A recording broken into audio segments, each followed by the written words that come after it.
ওই শ্লোকটি কি বলেছে শেষের, এটি গীতার সিদ্ধান্ত। তার আগে যে বিষয়টি মাথায় রাখতে হবে সেটা হচ্ছে আমরা এই আসলে সকলে কিন্তু অর্জুন।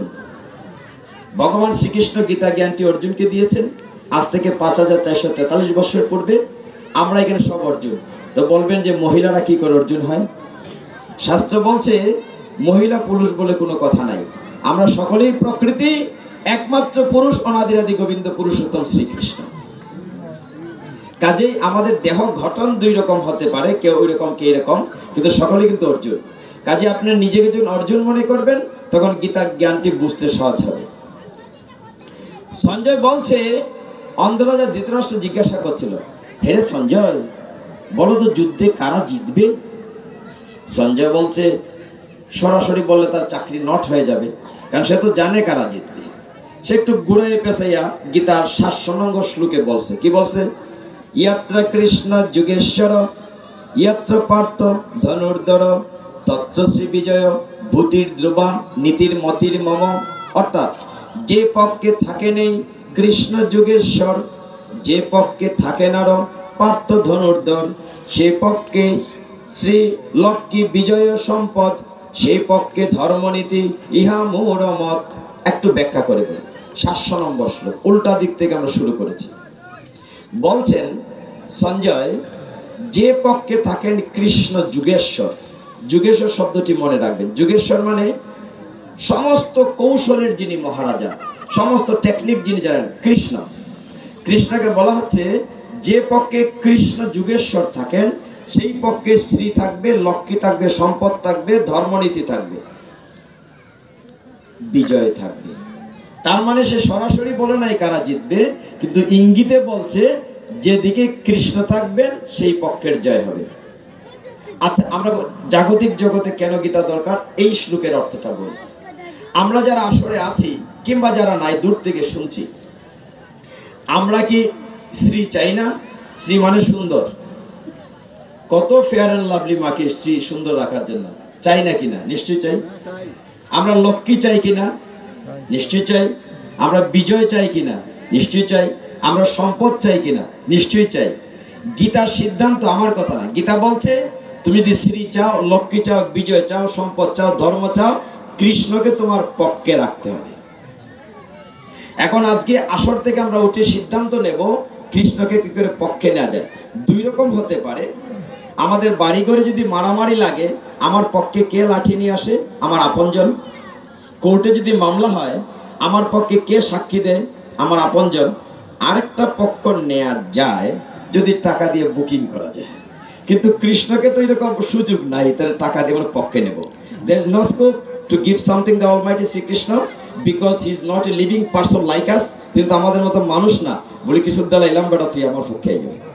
কিন্তু গীতার সিদ্ধান্ত হয়েছে আমি যদি সুখ চাই, শ্রী চাই, লক্ষ্মী চাই, সম্পদ চাই, তাহলে কৃষ্ণকে আমার পক্ষে নিতে দিব। এটা হচ্ছে গীতার সিদ্ধান্ত, আমার কথা না, সঞ্জয় বলছে। তাহলে প্রথম তো কি ভগবান বলে বিশ্বাস করতে হবে, তাই না? বিশ্বাসে মিলাই কৃষ্ণ তর্ক। ভগবানের ইচ্ছে যারা গাছের একটি পাতাও নড়ে না। শাস্ত্র বলছে মুচি ও সূচি হয় যদি কৃষ্ণ ভজে, আর সূচি হয়ও মুচি হয় যদি কৃষ্ণ তেজে। আগে একটু বিশ্বাস স্থাপন করতে হবে ভগবান বলে কেউ আছেন, সেটাকে বিশ্বাস করতে হবে। গীতা শাস্ত্রে একটা জায়গায় লেখা আছে মায়া অপরিত জ্ঞানাম। অনেকে দেখবেন লেখাপড়া করতে করতে এমন জ্ঞানী হয়ে গেছে, ডক্টর ইঞ্জিনিয়ার হয়ে গেছে, ঈশ্বর বিশ্বাসই করে না। আর ঈশ্বর বলে কিছু আছে নাকি? সেদিন মেঘনা পারে একটা কথা এসেছিল, কিছু ইয়াং পিপল আস্কড মি, বলছে ভগবান বলে আছে নাকি কিছু? আর এটা কোনো কথা হলো? বলে প্রমাণ কি? বলে একটা প্রমাণ দিলে যথেষ্ট। প্রমাণটি বলছি এখন, যারা ঈশ্বর বিশ্বাস করেন না। আমরা বাজার থেকে জিনিস কিনি, সেটা চকলেট হতে পারে, কসমেটিক হতে পারে, ঔষধ হতে পারে। যে জিনিস কেনার পরে খাওয়ার আগে কি বলি? দেখো এটার মেয়াদ গেছে গাড়ি, হয় না? ডেট থাকে, দুইটা ডেট। একটা হচ্ছে ম্যানুফ্যাকচার ডেট, কবে জিনিসটা তৈরি হলো, আর কবে এটার মেয়াদ শেষ, এক্সপায়ার ডেট থাকে না? দুইটা ডেট থাকে। আমরা যে জিনিস খাওয়ার আগে, মাখার আগে দেখি যেটা ডেট গেছে কিনা। আমরা সৃষ্টির শ্রেষ্ঠ জীব, আমরা এত জ্ঞানী, কিন্তু আমরা মাত্র একটা ডেট জানি, সেটা হচ্ছে আমরা সকলেই জন্ম তারিখ জানি। কেউ কি আমাদের এক্সপায়ার ডেট জানি? কেউ জানি না? তাহলে আমরা ভগবান বিশ্বাস করতে বাধ্য। এই দিকটা ঈশ্বর বলে একজন আছেন, বিশ্বাস করতে বাধ্য কিনা? আমরা কোটি টাকা থাকলেও একটা শ্বাস বেশি কিনতে পারবো না, ইচ্ছে করলে যেতেও পারবো না। সংসারও ভালো লাগে না, বউয়ের যন্ত্রণায়, ফোলার যন্ত্রণা, মইরা জায়গা তো পারবানি মরতা, যতদিন বুক দশা আছে বুক লাগবে, ইচ্ছে করলে আসতেও পারবেন না, যেতেও পারবেন না। তার মানে আমরা একটা ডেট জানি, এক্সপায়ার ডেট জানি না। এটা কার হাতে? অনাদি আদি গোবিন্দের হাতে। সো দ্যাট আমাদেরকে ঈশ্বর আছেন বিশ্বাস করতে হবে। কিন্তু বিশ্বাস করে না কারা? যারা অহংকারী। যেমন একবার নারদ মুনি বৈকুণ্ঠে যাচ্ছে। নারদ মুনির সুবিধা কি? উনি যখন যেখানে খুশি যেতে পারে, তার পাসপোর্ট ও ভিসা কিছুই লাগে না। তাই বিনা বাজাইয়া নারায়ণ নারায়ণ কইতে কইতে যখন যে লোকে খুশি যান। একদিন নারদ মুনি বৈকুণ্ঠে যাচ্ছেন ভগবানের কাছে। রাস্তায় একজন অহংকারী জ্ঞানী লোকের সাথে দেখা হয়েছে, স্মার্তর সাথে। তিনি নিজেকে খুব জ্ঞানী মনে করতেন, অহংকারী। তিনি নারদকে দেখে প্রণাম করবেন, ও নারদ মশাই, ও নারদ মশাই, আপনি তো বৈকুণ্ঠে যাচ্ছেন, আমার আর ভালো লাগছে না এই সংসারটিতে। আপনি বৈকুণ্ঠে ভগবানকে জিজ্ঞাসা করবেন আমার কোন জন্মে মুক্তি হবে। সে নারদ মুনিকে দেখে সাষ্টাঙ্গে প্রণতি নিবেদন করে অত্যন্ত বিনয়ের সাথে, হে মণিবর, আপনি তো বৈকুণ্ঠে যাচ্ছেন, আপনি ভগবানকে কৃপা করে জিজ্ঞাসা করবেন আমার কোন জন্মে মুক্তি হবে। নারদ মুনি বৈকুণ্ঠে গেলেন। সেখানে গিয়ে তিনি ভগবানের সেবা করলেন দীর্ঘদিন। ফেরার পথে মনে হলো দুটি লোক তাকে জিজ্ঞাসা জানতে চেয়েছিল। তিনি ভগবানকে জিজ্ঞাসা করলেন, হে প্রভু, ওরকম দুটি লোক জিজ্ঞাসা করেছিল তাদের কোন জন্মে মুক্তি হবে। ভগবান বললেন যে স্মার্ত অহংকারী লোকটির কোন জন্মে মুক্তি হবে আমি নিজেই জানি না। আর ওই যে মুচি বলে তার এই জন্মেই মুক্তি হবে। শুধু মুক্তি হবে না, মুক্তির পরে সে আমার দিব্যধামে চলে আসবে। বলেন কেন প্রভু, এটা কেন হলো? ওই লোকটা তো জ্ঞানী অহংকারী। বলে তার উত্তর তুমি পাবে, একটা কাজ করো, ফিরার পথে যাওয়ার সময় আবার দেখা হবে দুইজনের সাথে। তুমি বলবে যে আমি বৈকুণ্ঠে খুব ব্যস্ত আছি। নারায়ণ বলে আপনি কিসের জন্য ব্যস্ত? তুমি একটা উদাহরণ দেবে, বলবে বৈকুণ্ঠে সুইয়ের ছিদ্র পথে হাতি ঢুকাচ্ছে আর বের করছে। বলি এটা কেমন কথা প্রভু? বলে তুমি বলেই দেব, উত্তর পাবে। তো নারদ মুনি বৈকুণ্ঠ থেকে ঘুরে আসার পরে ওই স্মার্ত অহংকারীর সাথে দেখা হয়েছে। নারদ মুনিকে দেখে, ও নারদ মুনি আইসুন নি, মানে একটা বিয়াইয়ালা সম্পর্কের মতো আর কি, কোনো শ্রদ্ধা নাই ভিতরে। এ নারদ মুনি, আপনি তো বৈকুণ্ঠে গেছিলাম, ওই যে কিতা খবর, বংশটা দেখা হয়েছে, আমার কথা জিজ্ঞেসলা নেই। নারদ মুনি বললেন, বৈকুণ্ঠে নারায়ণ খুব ব্যস্ত, আপনার কথা জিজ্ঞাসা করার সময় নাই। বলে তিনি কি ব্যস্ত, কি করছেন এখানে? বলে তিনি একটা সুইয়ের ছিদ্র পথে হাতি ঢুকাচ্ছেন আর বের করছেন। এইটা শুনে লোকটি এমন ফাইজলামির জায়গা পান না। আপনি নারদ মুনি মনে করতাম আপনি বালা মানুষ, আপনি শ্রদ্ধা ভক্তি করতাম, আপনি ফাইজলামি করতেছেন, সুইয়ের ছিদ্র পথে হাতি ঢুকানো যায়? নারদ মুনির যা বোঝার বোঝা হয়ে গেছে। কিছু দূর যাওয়ার পরে ওই বটবৃক্ষ মূলে গিয়ে পৌঁছেছেন যখন নারদ মুনি, তখন তাকে সাষ্টাঙ্গে প্রণতি করে মুচি বলছে, হে প্রভু গো, আপনার চরণ ধুলি আমার মস্তকে। আপনি বৈকুণ্ঠে গিয়েছেন, আপনার চরণে বৈকুণ্ঠের ধুলো লেগে আছে, আপনি ভগবান নারায়ণের সেবা করেছেন, আপনার জীবন ধন্য। হে নারদ মুনি, আপনি চরণ তুলি দেন আমার মস্তকে। তিনি তাদের প্রণাম করছেন আর তুলি নিচ্ছেন। আচ্ছা প্রভু, আপনি কি নারদ মুনিকে জিজ্ঞাসা করেছিলেন আমার কোন জন্মে মুক্তি হবে? নারদ মুনি একই কথা বলছেন, তোমার কথা জিজ্ঞাসা করেছিলাম, কিন্তু ভগবান তো খুব ব্যস্ত। তিনি ব্যস্ত কি করছেন? যে তিনি একটা সুইয়ের ছিদ্র পথে একটা হাতি ঢুকাচ্ছেন আর বের করছেন। এইটা শুনে মুচি আনন্দে নৃত্য করতে শুরু করেছে। বলছি তুমি কি বিশ্বাস করো তা কি হয়? Is it possible to enter an elephant in a needle? বলে কেন সম্ভব নয়, সুয়ের ভিতরে হাতি। ভগবান তো লীলা পুরুষোত্তম, তিনি চাইলে কি না করতে পারেন। তুমি বিশ্বাস করো? বলে কেন নয়, ভগবান মাত্র 15 দিন বয়সে পুতনা বধ করেছেন। ভগবান মাত্র 7 বছর বয়সে 7 দিন 7 রাত্র গিরি গোবর্ধন পর্বত ধারণ করেছেন। ভগবান পারেন না এমন কোনো কাজ আছে? লীলা পুরুষোত্তম। হে নারদ মুনি, আপনি চমৎকার লীলা দর্শন করেছেন। নারদ মুনি বলে, না তবু বিশ্বাস হচ্ছে না, তুমি একটু উদাহরণ দিয়ে আমাকে বুঝিয়ে দাও। তখন মুচি বলছে, হে মুনিবর, আমি তো অজ্ঞানী, আমি ছোট কাজ করি, আমার তো জ্ঞান নাই, তবে একটা উদাহরণ আমি দিতে পারি। উদাহরণটি কি দেখেন কিরকম পরীক্ষাটি হচ্ছে। মুচি বলছে, দেখো মণিপুর, এই যে আমি বট গাছের নিচে বসে প্রতিদিন নিত্যকর্ম করি, জুতা পালিশ করি, বট গাছের বীজগুলো কত বড় হয়, এত বড় বট গাছের, বলে ছোট ছোট বীজ হয়, জামের বীজের মতো ছোট বীজ হয়। এই বীজটি যদি আবার মাটিতে পুঁতে দেওয়া হয়, বলে পুঁতে দিলে একটা বড় বট গাছ হবে।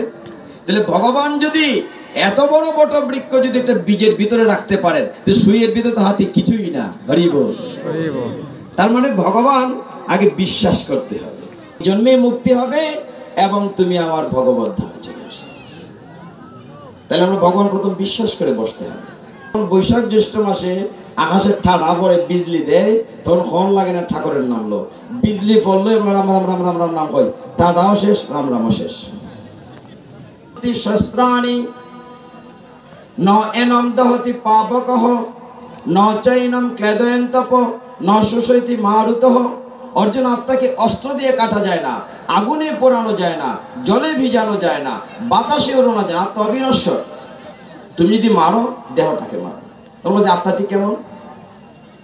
22 শ্লোকে ভগবান উত্তর দিয়েছে, বাসাংসি জীর্ণানি যথা বিহায় নবানি গৃহ্ণাতি নরূপরাণি তথা শরীরানি বিহায় জীর্ণান্য অন্যানি সংজ্ঞাতি নবানি দেহি। আত্মাটি হচ্ছে বাসাংসি জীর্ণানি। বাসাংসি মানে বস্ত্র।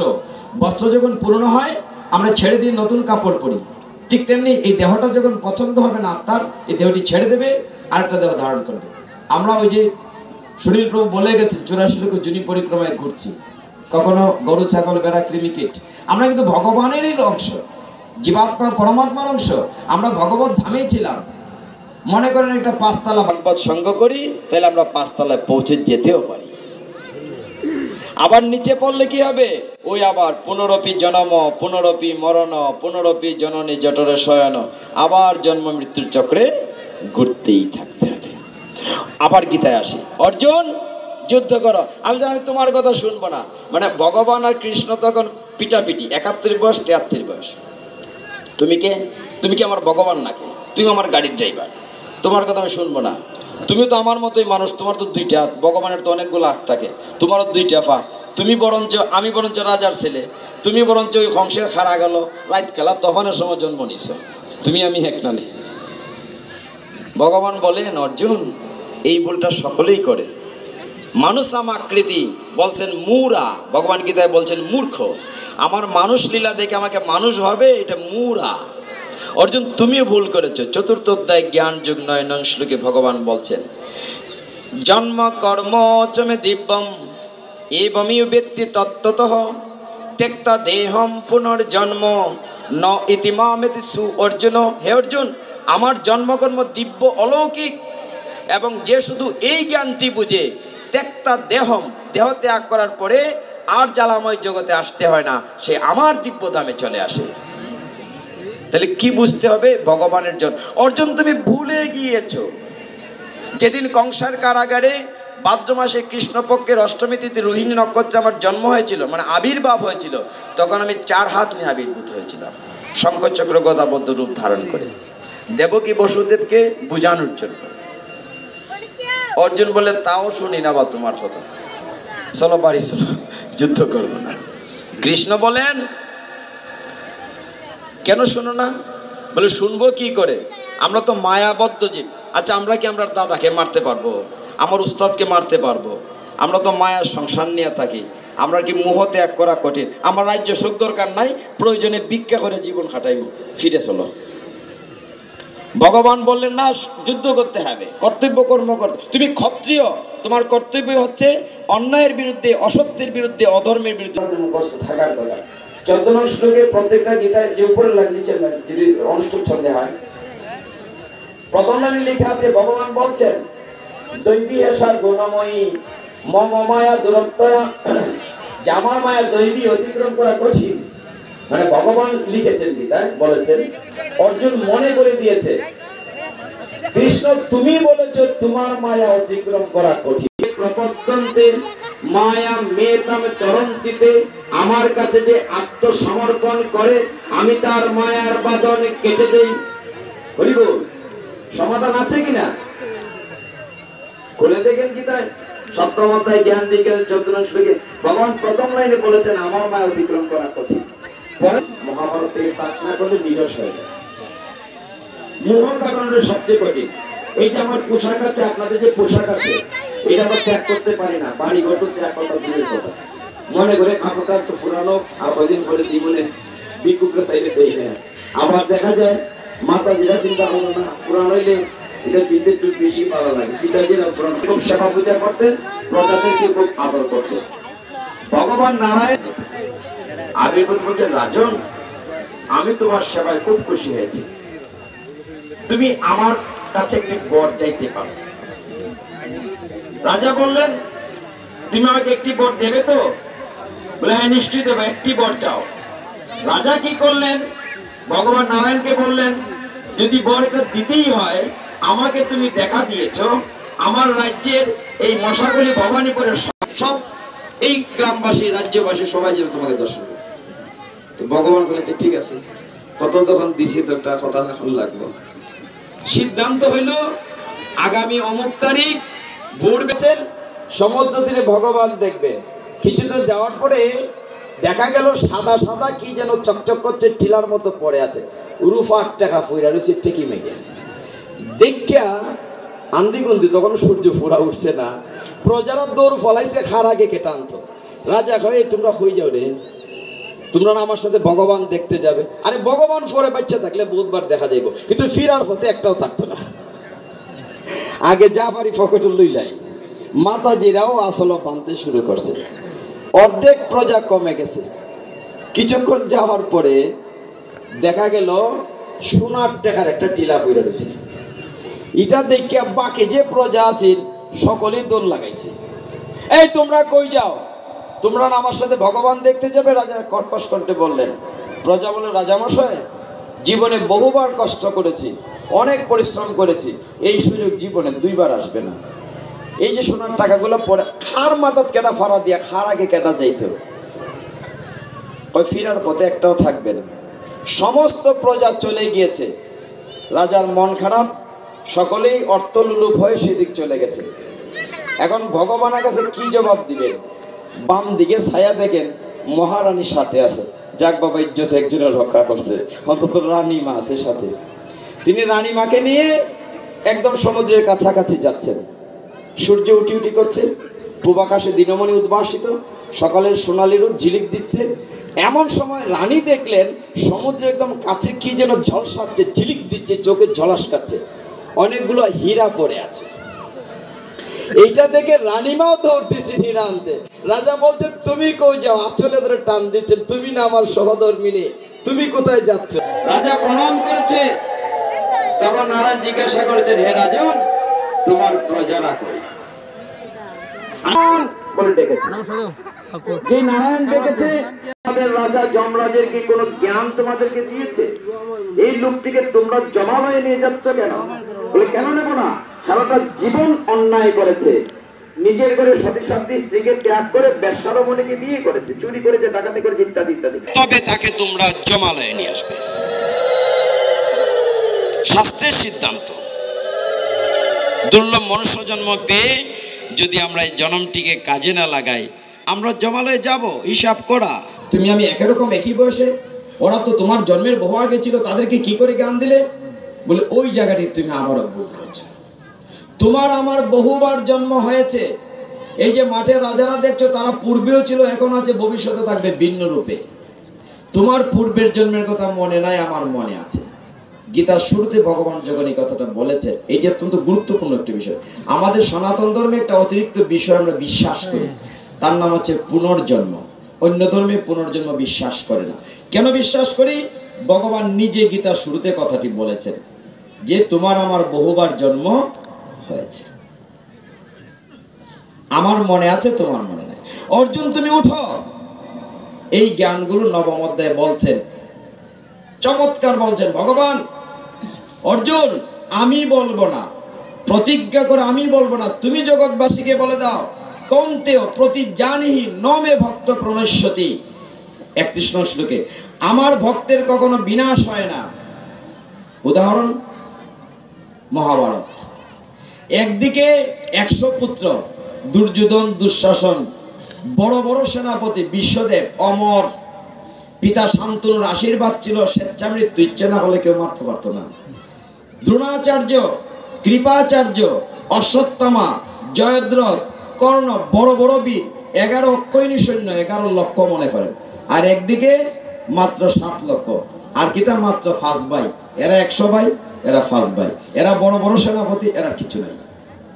জিতছে কারা? পঞ্চপাণ্ডব। কেন? যে পক্ষে থাকেন কৃষ্ণ যুগেশ্বর। ওই যে যুগেশ্বর এখন আসেন, তিনি যে বলছেন যে আমি সমস্ত টেকনিকের মহারাজা। যেদিন যুদ্ধ শুরু হবে তার কয়দিন পূর্বে ভগবান শ্রীকৃষ্ণ তখন দ্বারকা রাজা, তিনি বললেন, ঘোষণা দিলেন, কালকে আমার কাছে যে আগে আসবে আমি যারা ফইলা ঘুম থেকে দেখমু এ জেতা চাই তুই দিবি। শকুনি বেটা খবর পাইয়া এর বাইক না দুর্যোধনের মাওয়ারে বাইক না রে হারবার কেন গেছিল, বলে কি তা তাড়াতাড়ি যায়। যাদব সেনা খুব শক্তিশালী, যদি কৃষ্ণের নারায়ণী সেনা আনতে পারস তা আমরা যুদ্ধ জয় হইল। দুর্যোধন ঘুম থেকে উঠতে সবার আগে আছে কৃষ্ণ ডেকে। আরে কৃষ্ণ তো যুগেশ্বর, তিনি দেখেন লীলা ঠিকই করেছেন, শুয়েছেন বিছানায়, পিছনে একটা চেয়ার রাখছেন, লম্বায় শুয়েছুন, হাতের মধ্যে হেলান দিয়া, পিছনে একটা চেয়ার। দুর্যোধন গরু ঢুকি ভাবছে, আর এটা তো আমার লেগে রাখছে, আমি তো যুবরাজ, এ পিছনে গিয়ে চেয়ারটা বসে। তার কতক্ষণ পরে অর্জুন খবর পেয়ে গিয়েছে, অর্জুন গিয়ে দেখে চেয়ার নাই, আর দুর্যোধন তো মুসকি মুসকি আসে, তুই তো বড় চেয়ার পাইছিস না, তুই আর কিতা পাইবি, চেয়ারটা আমার লেগে আছে। অর্জুন তোর সখা ভক্ত, সে কৃষ্ণর ফায়ের কাছে বসে। ভগবান শ্রীকৃষ্ণ ঘুমের ভান করছে, ভগবান তো লীলা পুরুষোত্তম, তিনি চোখ খুললেই দেখেন অর্জুন, ভ্রাতা অর্জুন কখন এলে, কেমন আছে? এটা শূন্য দুর্যোধনে ফাল মেরে উঠছে, এই তুমি প্রথমেই কথা লঙ্ঘন করছো, কইছো যারে ঘুম দুইটা ফইলা দেখবা, আমি ফইলাইছি, তুমি অর্জুনের সাথে কিতা বায়াত মারো। ভগবান বললেন, আমি তো কথা লঙ্ঘন করি নাই, আমি তো কথা দিয়েছিলেন ঘুম থেকে উঠে যাকে দেখবো তাকে আগে কথা বলবো। আমি বলো আমার কি পিছন দিকে চোখ আছে? আমি কেমনি এমনি দেখতাম তুমি যে আগে আইছো? আমি চোখ খুললে তো ঘুমাইলে ফাওয়ার দিকে আমরা দেখি, আমরা কি পিছ দেখি? দুর্যোধন ভাবলো ঘটনা একটা আছে কেন, কৃষ্ণ একটা ঘটনা যুগেশ্বর, তিনি তো যুগের ঈশ্বর। আচ্ছা ঠিক আছে, আমরা গ্রাম পঞ্চায়েতে যখন বিচার হয়, এই যে চেয়ারম্যান মহোদয় আছেন, বিচার করলে সিনিয়র জুনিয়র থাকলে জুনিয়রের কথা আগে শুনেছে, জুনিয়র তুমি তো বয়সে কম, তোমার আগে কইলাম। আচ্ছা অর্জুন তুমি কও কিতা নি ভাই, আগে বুঝো, একদিকে আমার লক্ষ লক্ষ সৈন্য আছে, নারায়ণী সৈন্য খুব শক্তিশালী, আর একদিকে আমি, তবে একটা শর্ত আছে, আমি কিন্তু যুদ্ধের মধ্যে অস্ত্র ধারণ করবো না, নিরস্ত্র। এটা চাইবাই না এটা চাইবাই, একটা চাইতে। এদিকে দুর্যোধনে ফায়সালি করতে সর্বনা, সৈন্য নিচাই যাবে, সৈন্য নিচাই দেবো, আমার কত যাইব গিয়া, মানে দুর্যোধন খুব টেনশনে আছে, এবার আমি চাইলাই সৈন্য, তো আমার পুরো প্লেন ওই ব্যস্তে। অর্জুন কি করলো, বলো প্রভু হে জনার্দন, আমার লক্ষ লক্ষ সৈন্যের কোনো দরকার নেই, আপনি কৃপা করে, শুধু আপনি হে জনার্দন আপনার চরণকণ প্রণতি জানাই, আপনি কৃপা করে আমার পক্ষে থাকেন। ভগবান বলেন ভেবে দেখো, আমি কিন্তু যুদ্ধ করবো না, অস্ত্র ধরবো না। বলে না তাও দরকার না, আপনি থাকলেই। দুর্যোধনের শুনি না বাইরে একটা বাপ দেখাইছে, আরে বাইরে তুই তো ঠকলে, আর মনে মনে হয় খাবার হয়ে গেছি যে আমি তো জিততে গেছি গা, বাইরে বুঝাইছে তুই তো বেটা ব্যাক কল, হ্যাঁ তুই তো চাইতে পারলে না। দুর্যোধন দৌড়ে গেছে মামার কাছে, সকলের কাছে গিয়ে বলে মামা খাম একখান কইরা লাইছি। বলে কিতা? বলে আমি নারায়ণের সেনা পাইছি। বলে অর্জুনে কিতা পাইছে? বলে অর্জুনে পাইছে ওই নিরস্ত্র কৃষ্ণরে কষাইরা লাইছে। সকলই বুঝতে পারছে বাইকনারে আর বোধহয় পারছি না। বলে কেন পারছো না? তুমি না সারা পৃথিবীর মধ্যে বালা এই পাশা খেলা জানো, তুমি জ্ঞানী বেশি, বুদ্ধিমান বেশি। বাইকনারে আমি কি ছলনা জানি, আমার চেয়ে বড় ছলনা খালি হলো ওই বাসুদেব। অক্ষরের আমার কাছে কিচ্ছুই না, কিন্তু এর সাথেই পারি না, এর যেহেতু বুদ্ধি তার সাথে পারি না। ভগবান ভক্তকে রক্ষা করার জন্য কি করেন? এই নবম অধ্যায় আছি, মনে রেখেন আর কোথায় আছি। ভগবান বলছেন নমে ভক্ত প্রণশ্যতি, আমার ভক্তের কখনো বিনাশ হয় না। কুরুক্ষেত্রের যুদ্ধে ভগবান ভক্তকে রক্ষা করেছেন। তিনি কুন্তী দেবীকে কথা দিয়েছেন, পিসিমা আমি আপনার 5টি সন্তানকে নিয়ে যাচ্ছি যুদ্ধে, যুদ্ধের পরে ফিরিয়ে দেব। ফিরিয়ে দিয়েছেন কিনা? লক্ষ লক্ষ সৈন্য, কোটি সৈন্য মরে গেছে, এই 5 জন ফেরত দিছেন কিনা? দিছেন। কিন্তু যেদিন কর্ণ মারা যায়, কুন্তিকে বলছিলেন, হে কৃষ্ণ বাসুদেব, আমার এই ছেলেটিকে তুমি বাঁচতে দিলে না। পিসিমা, তুমি তো কইছো না বেটি লুকাই লিয়েছো, তোমার যে বিয়ার আগে একটা ছেলে হয়েছে, তুমি তো 5টা ছেলে সমঝাই দিছো। আমরা দেখো 5টা ফিরাই দিছি নি, তুমি তো আমার সমঝাইছো না, আমার সমঝাইছো 5টা, দেখো 5 ছেলে ফেরত দিছি কিনা। দেখেন কিরকম যুগেশ্বর তিনি। কুরুক্ষেত্রের যুদ্ধক্ষেত্রে সবচেয়ে তাহলে টার্গেটটা হয়ে গেল অভিমন্যু।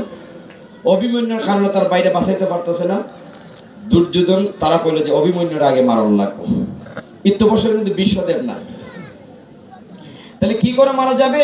এত মহাবীর অভিমন্যু, যে অভিমন্যুকে চক্রবর্তীকে ভিতরে এনে মারতে হবে। আমরা জানি সে ঢুকার নিয়ম জানে, বেরোনোর নিয়ম জানে না। তার মায়ের মাতৃগর্ভে থেকে অর্জুন শিখিয়েছিল, মা ঘুমিয়ে পড়েছিলেন, এই জন্য পড়াটা শুনতে পারেন। আমি এই জায়গাটা লম্বা করছি না, আমি ভগবান যে রক্ষা করেন ভক্তকে এই জায়গাটাতে আসছি। স্থির হলো পরের দিন অভিমন্যুকে মারা হবে। তাহলে অর্জুনকে যুদ্ধক্ষেত্র থেকে দূর নিতে হবে। ভগবান শ্রীকৃষ্ণ সব জানেন যে কি হচ্ছে। তিনি অভিমন্যু মারা হবে যেদিন, অর্জুনকে নিয়ে মাঠের দূরে চলে গেলেন। আর তাহলে যখন ঢুকবে, সাথে যদি যুধিষ্ঠির, ভীম, নকুল, সহদেব ঢুকে যায়, তাহলে তো অভিমন্যুকে মারা যাবে না। তখন জয়দ্রথ ছিলেন মানে দুর্যোধনের বইনের জামাই, দুঃশলার জামাই, এও মহাবীর। সে শিবের বর পেয়েছিল, 24 ঘন্টার একটা ক্ষমতা আছে, কেউ সাথে পারত না তার সাথে। যদি কইল আমি সাইড বাইরে আটকাই মুখিটের মধ্যে, তোমরা অভিমন্যুর মাইরা লই। অভিমন্যুকে তারা ডাকছে দুর্যোধন, দুঃশাসন, আসো আসো আসো বাচ্চা তো আসো। আর অভিমন্যু সাহস করে, যুধিষ্ঠির, ভীম বলছে বাতিজা তুমি যাইও না, বা তোমার মাইরা লিব আজকে। ভীম বলছে চিন্তা করো না, আমিও তোমরা ফিসে ফিসাইতেছি, তোমার আমি বের করব, আমার শক্তি আছে। কিন্তু জয়দ্রথের কারণে 4 ভাইয়ের কেউ ভিতরে ঢুকতে পারে নাই। অভিমন্যু ভিতরে ঢুকেছে, তাকে অন্যায়ভাবে, নিষ্ঠুরভাবে সপ্তরথী মিলে মেরেছে। অভিমন্যু চিৎকার করে বলছে, যুদ্ধের নিয়ম হচ্ছে একজনের সাথে একজন যুদ্ধ করবে, হস্তির সাথে হস্তি, ঘোড়ার সাথে ঘোড়া, পদাতিকের সাথে পদাতিক। তোমাদের কারো ক্ষমতা থাকলে একজন আসো আমার সাথে, আমি যুদ্ধ করব। সকলে মিলে দুর্যোধন, দুঃশাসন, কর্ণ সকলে মিলে তাকে নিষ্ঠুরভাবে হত্যা করছে। দুর্যোধন কষ্ট দিচ্ছিল, কুচিয়ে কুচিয়ে, একসাথে মারতে চায় না। অভিমন্যু তুমি আমার পায়ের তলে পড়ে মৃত্যু ভিক্ষা চাও। অভি বলছে না, হাসছে, আমি অর্জুনের সন্তান সব্যসাচী, আমি তোমার মতো নরাধমের কাছে মৃত্যু ভিক্ষা চাইব না। খুব কষ্ট দিয়েছে। আর ওইদিকে জেঠা কাকারা চিৎকার করছে বাঁচার অবস্থা দেখে, অভিমন্যুকে কষ্ট দিচ্ছে। এমন সময় কর্ণ রথ থেকে নেমে তলোয়ার ঢুকিয়ে অভিমন্যুকে মেরেছে। কর্ণর উদ্দেশ্যটা হচ্ছে তার মৃত্যুর যন্ত্রণা থেকে মুক্তি দেওয়া। অভিমন্যু মারা গেছে, লাশ তাঁবুতে নিয়ে আসা হয়েছে। সন্ধ্যাবেলা ওইদিকে দৃশ্যটি বলিনি, কৃষ্ণ যখন একটি তীর অভিমন্যুর বুকে পড়ে কৃষ্ণ চেপে ধরেন, রথ থামিয়েছেন যুদ্ধের অপর প্রান্তে। আরেকটি তীর পড়ে কৃষ্ণ বুকে ধরছেন, কৃষ্ণের চোখ বেয়ে জল পড়ছে। অর্জুন বলছে, সখা কি হয়েছে? বলে না কিচ্ছু হয় না, কিচ্ছু হয় না। বলে অভিমন্যুর করে বাবার মনে কিন্তু ডাক দিচ্ছে যে অভিমন্যুর কিছু হয়েছে। না না কিছু হয় না, রথ থামিয়ে দিয়েছে। সন্ধ্যার কাছাকাছি যখন সূর্য ডুবে গেছে, যুদ্ধ বন্ধ হয়েছে, অভিমন্যুর লাশ তাঁবুতে নিয়েছে। অর্জুন ফিরে এসছে, এসে দেখে আমার এই বীর ছেলেকে। অভিমন্যু যখন মারা যায় চিৎকার করে বলছে, আকাশ বাতাস তোমরা সাক্ষী থেকো, আমি বীর অর্জুনের ছেলে, আমি বীর যোদ্ধার মতো মারা গিয়েছি, আমি কারো কাছে মৃত্যু ভিক্ষা চাইনি। আকাশে বাতাসে কথা প্রতিধ্বনিত হয়েছে। অর্জুন যখন দেখলো তার ছেলের লাশ দাহ করা হবে, বলছে না, কার কারণে আমার ছেলে মারা গেছে? সকলে খুঁচিয়ে মেরেছে, কার কারণে? বলে জয়দ্রথের কারণে। জয়দ্রথ গেটে আটকে ছিল, আমরা 4 ভাইয়ের কেউই ভিতরে ঢুকতে পারিনি। অর্জুন বলল, আমি প্রতিজ্ঞা করছি আগামীকাল সূর্যাস্তের পূর্বে আমি জয়দ্রথকে মারবো, 2টা লাশ একসাথে দাহ হবে। আর যদি মারতে না পারি আমি অগ্নি সমাধি দেব, মানে আগুনে পড়ে আত্মাহুতি দেব। এইটা শুনে জয়দ্রথ ভয় পেয়েছে, দুর্যোধনরে কইতেছে তার তো ওই সম্বন্ধে শালা লাগে এরা।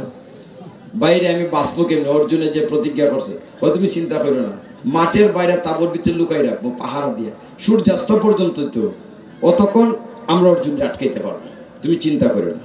কোরআনের প্রতিজ্ঞা, অর্জুনের প্রতিজ্ঞা সাংঘাতিক, বলে ভয় পাই না, তোমার আটকে রাখো। জয়দ্রথকে মাঠের বাইরে তাঁবুতে রাখা আছে, ভিতরে থেকে খালি উকিঝুঁকি দিতে আছে সূর্য কোন সময় ডুবে। জয়দ্রথে কি করেছে, একটা মশাল বানাইছে যে অর্জুন তো আত্মাহুতি করবে, আমি গিয়ে তার মুখাগ্নি করব। এইদিকে অর্জুন প্রতিজ্ঞা করেছে, মাঝ মাঠে মধ্য মাঠে এরকম বাঁশ দিয়ে শ্মশান সাজানো হয়েছে আত্মাহুতির, অগ্নি সমাধি। অর্জুন আসতেই পাচ্ছে না মাঝখান পর্যন্ত, জয়দ্রথ কোথায় জানে না। কৃষ্ণ তাড়াতাড়ি রথ চালাও, সূর্য ডুবে যাচ্ছে প্রায়, সূর্যাস্তের পূর্বে জয়দ্রথ পর্যন্ত পৌঁছাতে হবে, আমি প্রতিজ্ঞা করেছি। ভগবান অন্তর্যামী, তিনি যুগেশ্বর, তিনি কথা দিয়েছেন আমার ভক্তের কখনো বিনাশ হয় না, ন মে ভক্ত প্রণশ্যতি। সূর্য ডুবে যাচ্ছে প্রায়, এমন সময় ভগবান কৃষ্ণ দেখলেন রথ জয়দ্রথ মতো নেওয়া যাবে না, অনেক বাধা, সকলেই তাকে আটকাচ্ছে। তখন তিনি সুদর্শন চক্র ছেড়ে দিলেন, চক্র আকাশে গিয়ে সূর্যকে ঢেকে দিল। সকলেই মনে করলো সন্ধ্যা হয়ে গিয়েছে। জয়দ্রথ ভিতর থেকে নাচানাচি করে মশাল নিয়ে মাছ মাঠে উপস্থিত। দেখেন ভগবান কেমনে আনান, সে তো ভেবেছে সূর্য ডুবে গেছে, আমি এখন অর্জুনকে মুখাগ্নি করব, অর্জুন আত্মহত্যা করবে। সে মাঝ মাঠে সে নাচতেছে মশাল নিয়ে, এই অর্জুন আসো, আমি তোমাকে। ভগবানের লীলাটি আরো সুন্দর।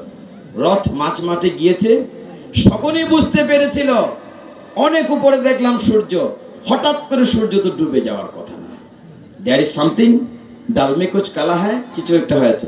সে দৌড়ে আসতে চাইছিল কিন্তু আসতে পারে না, সকলের তো বাম পাও ল্যাংরা, নিজে নিজে সাক্ষ্য মারছিল ওরা, তো এই কাহিনী পেলে সারা জীবনে। তখন কি করেছে, সকলেই সংবাদ পৌঁছাতে পারেনি, মধ্য মাঠে শ্মশান রেডি এরকম বাস করে দুর্যোধনে ডাকছে, অর্জুন আসো আসো আসো। আর জয়দ্রথ ওইটার ওই পার থেকে লাফাইতেছে মশাল নিয়ে, আসো আজকে তোমারে শেষ। দুর্যোধন ভাবছে যদি অর্জুন মারা যায় আমরা যুদ্ধে জয় লাভ করবো, আর তো শক্তিশালী যোদ্ধা নাই তাদের তলে। ভগবান রথ নিয়ে যাচ্ছেন, থামাচ্ছেন, বরাবর যখন থামাচ্ছেন অর্জুন কৃষ্ণর দিকে তাকাচ্ছে, নামবে কি নামবে না, এদিকে ডাকছে, আসো আসো তুমি আত্মাহুতি করো। ও ঠাট্টা মস্করা করছে, তোমার নাকি ভগবান কৃষ্ণ ফার্সিনি তোমার বাঁচাইতো, হ্যাঁ তোমরা তো তারা ভগবান মর করো, এই গোয়ালার বেড়ারে ফার্সিনি বাঁচাইতো, ডাকতেছে, ঠাট্টা মস্করা করছে কৃষ্ণ। অর্জুন নামবে কি নামবে না চিন্তা করতেছে, নামার মধ্যে চিন্তা করলো, আচ্ছা নামলেই যাকবো। পিঠের থেকে ধনুটা রথে রেখে দিছে, তার গান্ডীব, আমি তো আত্মাহুতি করতে যাচ্ছি, নেমে যাই। কৃষ্ণ দেখেন কিরকম যুগেশ্বর, তিনি বলছেন অর্জুন কমতেও তুমি তো মরেই যাবে, যাচ্ছ তো পুড়তে, ধনুকটা রাখিয়ার কিতা কর্তা, এটা লইয়া যাও সাথে, এটা নিয়ে ফুইরার মা তুইটাও কান্দ লইছে কৃষ্ণ কথা। আর পিছে চায়, আর এরা টাট্টা মস্কারা করে, পারছেনি বা তোমার ভগবানের বাঁচাইতে তোমারে, ওই তো সূর্য ডুবে গেছে, যাও যাও মরো গিয়ে। যেই সামনাসামনি হয়েছে, মানে এইরকম শ্মশান বাস টানানো, ওই পাশে জয়দ্রথ মশাল নিয়ে লাফালাফি করছে, এইদিকে অর্জুন। যেই বরাবর হয়েছে, ডাইরেক্ট শুটিং রেঞ্জে আছে, অমনি ভগবান সুদর্শন চক্রকে ডাক দিয়েছেন, সুদর্শন চক্র ফিরে তার আঙ্গুলে গিয়েছে, আবার সূর্য উঠে গেছে, দিন হয়ে গেছে। তখন তো জয়দ্রথের ভয় দেখে কেটা, সর্বনাশ এটা কি হইল, হ্যাঁ এখন দেখলাম সন্ধ্যা, এখন এসে বিকাল। তখন ভগবান বলছেন অর্জুন এইবার মারো, ওই যে তীর্ধনুর সাথে দিছিলা তার তো একটা প্ল্যান আছে, সুপার প্ল্যানার পরিকল্পনা করছেন না, তীর্ধনুক তো কইছে না থুইয়া যাও, এইবার তুমি মারো বরাবর। জয়দ্রথকে সহজে মারাও যাবে না, জয়দ্রথ একটা বর প্রাপ্ত ছিল, কিরকম, যে তাকে মারবে মাথাটি যার কুল থেকে হাত থেকে পড়বে মাটিতে, সেও ধ্বংস হয়ে যাবে, এটা মনে হয়ে গেছে জয়দ্রথের। অর্জুন তুমি মারো, আমারে মারলে তুমিও মরে যাবে, অসুবিধা নাই মারো। ভগবান কি করলেন, অর্জুন অর্ধেন্দু, অর্ধেন্দু বুঝেন, ইন্দু মানে চাঁদ, অর্ধেন্দু মানে অর্ধেক চাঁদ, অর্ধেক চাঁদ মানে মহাদেবের একটা নাম। ভগবান শ্রীকৃষ্ণের আপনার ৭৮শত নাম বলেন, ১০৮ বলেন না মা? শিব ঠাকুরের নাম আছে ১০০০। তার মাথার জটা জুটো দাঁড়িয়ে বলে তার নাম দুর্জুটি। গঙ্গা ধারণ করে বলে তার নাম গঙ্গাধর। ত্রিশূল আছে বললে তার নাম শূলপাণি। বাঘের চামড়া পরেন বললে হ্যাঁ আলাদা আলাদা নাম আছে। চাঁদ আছে বললে তার নাম অর্ধেন্দু। তার কণ্ঠ নীল বললে নীলকণ্ঠ। সাপের অলঙ্কার ফোড়ন তার নাম ফণিভূষণ। আর রাত লাগবে তার ১০০০ নাম হতে। আগামী ১১-১২ তারিখে রামপুর পাঠ আছে শিব চতুর্দশীর উপরে ২ দিন। শুধু শিব ঠাকুর নিয়ে গল্প হয়। আপনার এখানে শিব ঠাকুরটা কথা কইতাম আসলাম, সুনীল বাবুর কইছিলাম কথা কইম কথাটা। আচ্ছা কইবেন একটু পরে এটা শেষ করি। ভগবান বলছেন মারো। অর্জুনকে মনে করে দিয়েছেন অর্ধেন্দু। তার মানে পশুপতি নামে একটি অস্ত্র আছে। অনেক অস্ত্র ব্যবহার করা আছে। মানে একটা তীর আছে, মুখটা চাঁদের মতো বেখা। এই তীরটা অর্জুনে পেয়েছিল শিব ঠাকুরের কাছ থেকে। যখন বনবাসে ছিল তারা, তখন শিব ঠাকুর জঙ্গলি সর্দার সেজে একটা শূকর মেরে অর্জুনের সাথে প্রতিযোগিতা হয়েছিল। শিব ঠাকুর খুশি হয়ে অস্ত্রটা দিয়েছিলেন অর্জুনকে। আমি কাহিনীতে যাচ্ছি না। ভগবান বলছেন অর্ধেন্দু। তখন অর্জুনের মনে হয়েছে ওই অস্ত্রটা মারতে হবে। ওই অস্ত্রের গুণটা কি? যেখানে কইবা এখানে যাইবে। তখন যে অস্ত্রটা ছাড়ছে অর্জুনে, জয়দ্রথের মাথাটা কেটে তীরের মুখে বসে গহীন জঙ্গলের দিকে রওনা হয়েছে। কোথায়? গহীন জঙ্গলে, যেখানে জয়দ্রথের বাবা বসে সাধন করতেছিলেন, তপস্যা। ওই মাথাটি গিয়ে তার বাবার কোলে পড়ছে। এত শত্রুপক্ষ, এই আমার কোলে কিন্তু ফালাইতেছে ভাইয়া। এই যেই ফালাইছে বাবা মাটির সাথে সাথে বাবাও ফিনিশ, ধ্বংস হয়ে গেছে। এক তীরে বাবা ফলা দুইজনেই শেষ। তার মানে কি দাঁড়াইলো? গীতা আমরা বুঝাই ভগবান কি বলছেন? ন মে ভক্ত প্রণশ্যতি, আমার ভক্তের কখনো বিনাশ। ভগবান গীতায়, ভাগবতে, মহাভারতে এমন শিক্ষা দিয়েছেন, হে ভক্তগণ।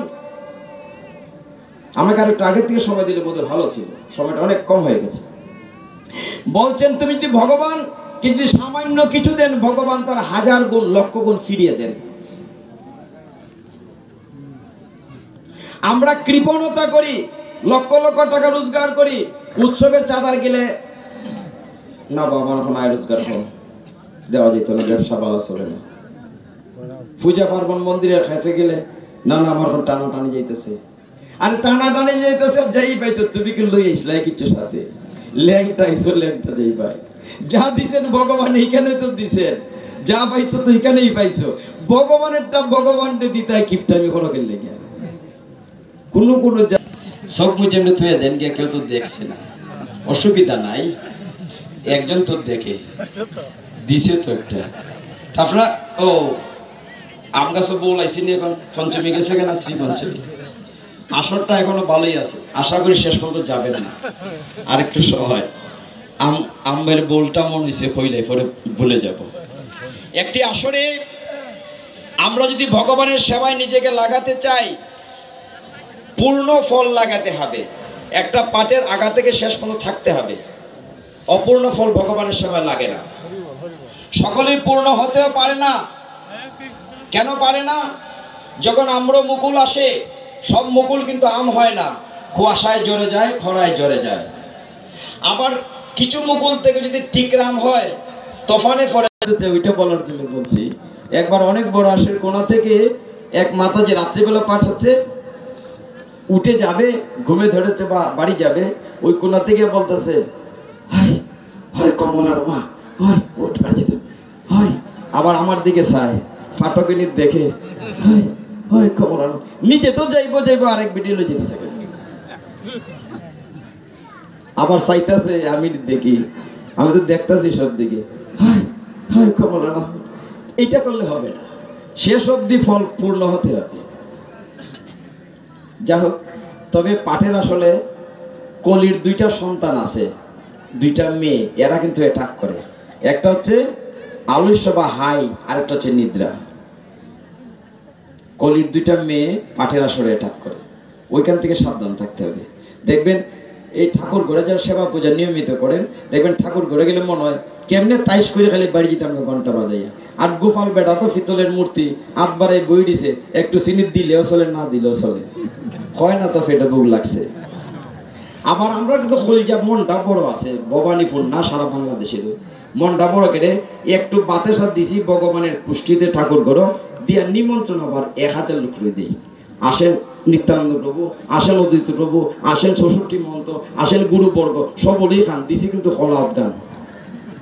আমার খলিজাটা বড় আছে, নিবন্ধন দিতে কার্পণ্য করি না, যদিও খোলা খাইটা ওপর দিই, আস্থা ফলো দিই না, পিস পিস করে টুকরা যত পাতলা করা যায়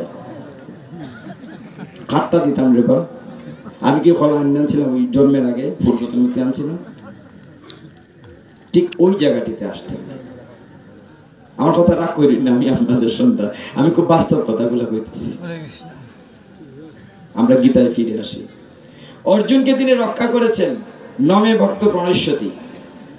অশিব ঠাকুর ফলে মিস করে ফেলবো।